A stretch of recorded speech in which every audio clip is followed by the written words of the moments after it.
বেলডাঙ্গার কাছে একটা ইনফরমেশন আসে যে নর্থ বেঙ্গল থেকে দুটি গাড়িতে কিছু শিডিউল্ড ওয়ান অ্যানিমেল, এটা গোল্ডেন মাঙ্কি, সেটাকে কিছু দুষ্কৃতী তারা স্মাগলিং করে আমাদের বেলডাঙ্গা থানার যে এনএইচ যেটা আছে NH-12 দিয়ে সেটাকে স্মাগলিং করে নিয়ে যাচ্ছে।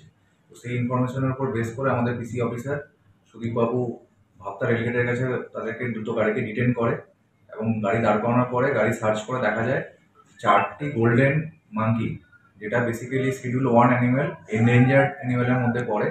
সেগুলোকে আমরা রিকভার করি এবং তাতে 6 জনকে অ্যারেস্ট করা হয়েছে এবং দুটি গাড়ি বাজেয়াপ্ত করা হয়েছে এবং আমরা ফরেস্ট ডিপার্টমেন্টের সাথে যোগাযোগ করেছি। সেটা আমাদের রেঞ্জার যেটা বহরমপুরের রেঞ্জার উনি আসছেন, উনি সেগুলোকে ওনার হাতে সেফ কাস্টডি দেওয়া হবে। আর 6 জনকে আমরা অ্যারেস্ট করেছি, তার মধ্যে একজনকে আমরা পিসিতে নিয়ে আসবো যে মেন এদের মধ্যে স্মাগলিং, এর আগেও এইরকম স্মাগলিং এর সাথে যুক্ত ছিল।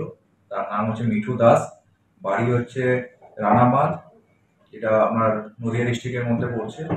এছাড়া এর সাথে ইনভলভ ছিল টিটু দাস, শামিল হোসেন, রফিকুল মণ্ডল, হাসিবুল মণ্ডল, এরা আর বিশ্বজিৎ বাগ, এরা 6 জন মিলে স্মাগলিংটা করছিল।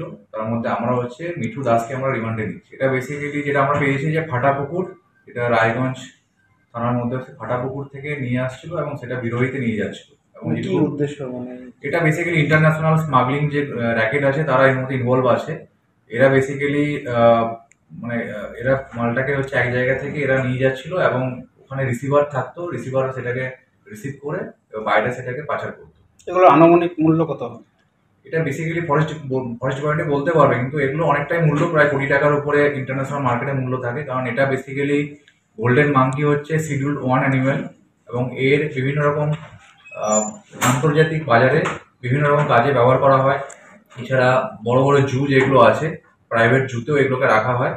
তো এটা আমরা রিমান্ডে নিয়ে এসে আমরা ইনভেস্টিগেশন করে দেখবো যে এরা বেসিক্যালি কোন কাজে এটাকে ব্যবহার করে। বেলডাঙ্গার কাছে একটা ইনফরমেশন আসে যে নর্থ বেঙ্গল থেকে দুটি গাড়িতে কিছু শিডিউল্ড ওয়ান অ্যানিমেল, এটা গোল্ডেন মাঙ্কি, সেটাকে কিছু দুষ্কৃতী তারা স্মাগলিং করে আমাদের বেলডাঙ্গা থানার যে NH যেটা আছে NH-12 দিয়ে সেটাকে স্মাগলিং করে নিয়ে যাচ্ছে।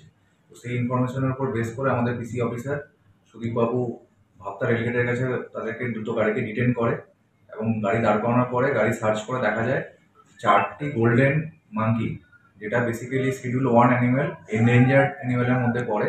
সেগুলোকে আমরা রিকভার করি এবং তাতে 6 জনকে অ্যারেস্ট করা হয়েছে এবং দুটি গাড়ি বাজেয়াপ্ত করা হয়েছে এবং আমরা ফরেস্ট ডিপার্টমেন্টের সাথে যোগাযোগ করেছি। সেটা আমাদের রেঞ্জার যেটা বহরমপুরের রেঞ্জার উনি আসছেন, উনি সেগুলোকে ওনার হাতে সেফ কাস্টডি দেওয়া হবে। আর 6 জনকে আমরা অ্যারেস্ট করেছি, তার মধ্যে একজনকে আমরা পিসিতে নিয়ে আসবো যে মেন এদের মধ্যে স্মাগলিং, এর আগেও এইরকম স্মাগলিং এর সাথে যুক্ত ছিল।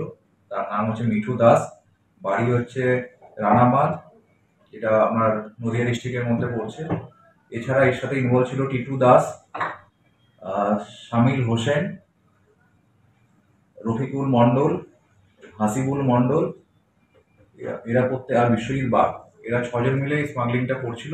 তার মধ্যে আমরা হচ্ছে মিঠু দাসকে আমরা রিমান্ডে নিচ্ছি। এটা বেসিক্যালি যেটা আমরা পেয়েছি যে ফাটাপুকুর, এটা রায়গঞ্জ থানার মধ্যে ফাটাপুকুর থেকে নিয়ে আসছিল এবং সেটা বিরোহীতে নিয়ে যাচ্ছিল। এবং কি উদ্দেশ্য মানে এটা বেসিক্যালি ইন্টারন্যাশনাল স্মাগলিং যে র্যাকেট আছে তারা এর মধ্যে ইনভলভ আছে। এরা বেসিক্যালি এরা মালটাকে হচ্ছে এক জায়গা থেকে এরা নিয়ে যাচ্ছিল এবং ওখানে রিসিভার থাকতো, রিসিভার সেটাকে রিসিভ করে বাইরে সেটাকে পাচার করতো। এগুলো আনুমানিক মূল্য কত হবে? এটা বেসিক্যালি ফরেস্ট ডিপার্টমেন্টে বলতে পারবে, কিন্তু এগুলো অনেকটাই মূল্য, প্রায় কোটি টাকার উপরে ইন্টারন্যাশনাল মার্কেটে মূল্য থাকে। কারণ এটা বেসিক্যালি গোল্ডেন মাঙ্কি হচ্ছে শিডিউল্ড ওয়ান অ্যানিমেল এবং এর বিভিন্ন রকম আন্তর্জাতিক বাজারে বিভিন্ন রকম কাজে ব্যবহার করা হয়। এছাড়া বড় বড় জু যেগুলো আছে, প্রাইভেট জুতেও এগুলোকে রাখা হয়। তো এটা আমরা রিমান্ডে নিয়ে এসে আমরা ইনভেস্টিগেশন করে দেখবো যে এরা বেসিক্যালি কোন কাজে এটাকে ব্যবহার করে।